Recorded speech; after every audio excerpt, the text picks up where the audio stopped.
ఈ ట్రిప్పులోనే రా ఏదైతే నారా లోకేష్‌ని ముఖ్యమంత్రిని చేస్తారు. ఈ ఏడాది ఎండింగ్‌లోన ఏదైనా సరే.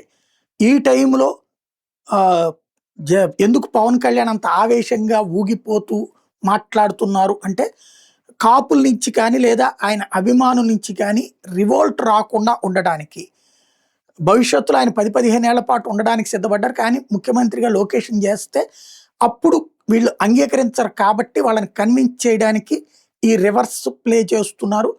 ప్లస్ ఆ ముఖ్యమంత్రిగా చేసే సందర్భంలో నెక్స్ట్ ఎలక్షన్స్‌లో కాపులందరూ ఓట్లేసి మళ్ళీ కూటమిని గెలిపిస్తే ఆఫ్టర్ ఎలక్షన్స్ పవన్ కళ్యాణ్‌కి కూడా ఒక ఏడాదో, 2 ఏళ్ళో ముఖ్యమంత్రి పదవిలో షేరింగ్ ఇస్తామని ప్రకటన చెయ్యబోతున్నారు.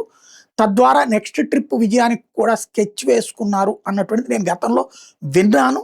ఆ తర్వాత కొన్ని చోట్ల చూసాం. ఇప్పుడు దాసరి రాము కాపు నాయకుడు చెప్తున్న మాట అది.